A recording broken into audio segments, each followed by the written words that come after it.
სტატისტიკის ეროვნული სამსახურის ინფორმაციით ივნისში წინა თვესთან შედარებით ბოსტნეული და ბაღჩეული 28,7%-ით გაიაფდა.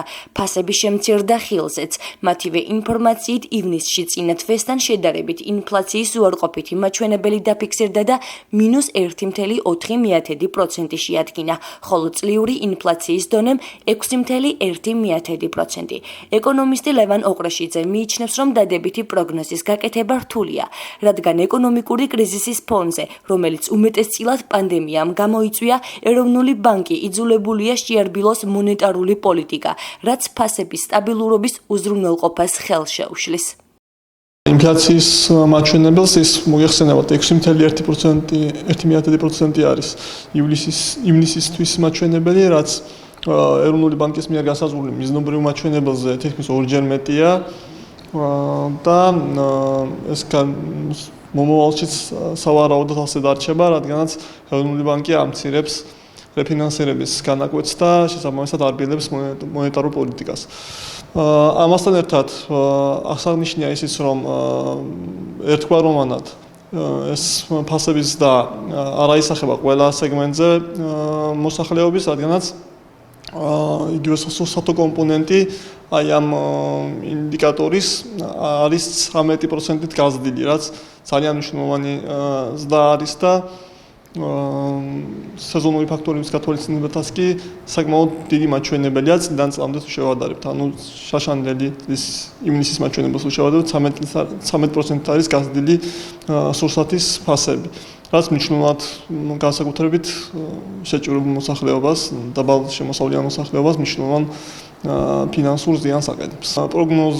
დადებითი პროგნოზის გაკეთება რთულია, რადგანაც ეროვნული ბანკი იძულებულია ეკონომიკური კრიზისის ფონზე, რომელიც პანდემიითაა გამოწვეული და მასთან დაკავშირებული ღონისძიებებით, იძულებულია შეარბილოს მონეტარული პოლიტიკა, რაც ხელს არ შეუწყობს ფასების დონის სტაბილურობის უზრუნველყოფას. დღის ამბების გადამღები ჯგუფი საქსტატის მიერ შედგენილი სტატისტიკის საფუძველზე ქალაქის ცენტრალურ ბაზარში არსებული ფასებით დაინტერესდა და მოქალაქეების შეფასებებს მოусმინა. ზოგჯერ იაფია, შედარებით ზოგჯერ ისე ძვირიანი. ვერ განსაზღვრავ. კი, თითქოს დააბრალო შეიძლება კორონავირუს პანდემიის მდგომარეობას, მაგრამ შედარებით უკეთესი მდგომარეობა ნამდვილად არის. სამწუხაროდ რვა ლარიღის დღესაც ყვები. ეხლა და რა ვიცი, აი ამისინ უფრო იაფი იყო 6 ლარად ვიყიდი.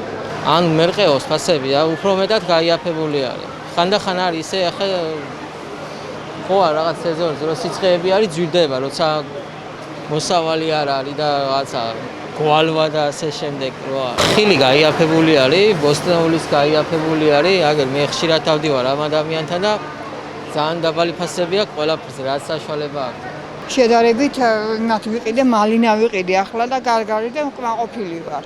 ანუ ძვირია. არ არის, ხო.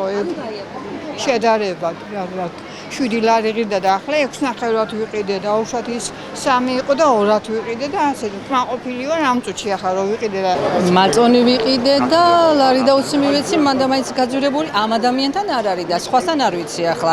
ისე საერთოდ ყველაფერი გაძვირებულია 50 თეთრით და 20 თეთრით კი არა.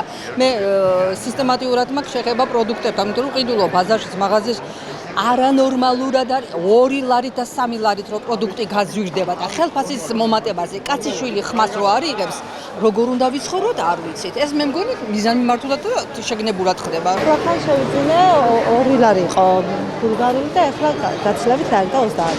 ბევრად გაიაფებული არის, დაახლოებით 40-30 თეთრით მაინც. 6.5 აღება. ახლა 7.5 ნუ თითქმის რა 50-ში არის სპაულა. ცოტათი იყოს ახლა რაკნეს გლეხმაც ყველაფერი გაძვირებულია და ჩვენც 50-ზე მუშაობ. გაიაფებული არაფერი არ იყო. ყოველ შემთხვევაში არც დიდი ფასები არ იყო, მაგრამ ყიდველები არ არიან ფაქტიურად. ყველა მარკეტში არის გახსნილი, აი ჩვენ რასაც ხედით, ყველი არზე თუ კვერცხი და ყველაფერი და ისედაც ყველა მაგიდაზე დეს ჩვენი პროდუქტი. გაყიდვის მხრივ ძალიან გვიჭირს. ყიდველი არ დადეს.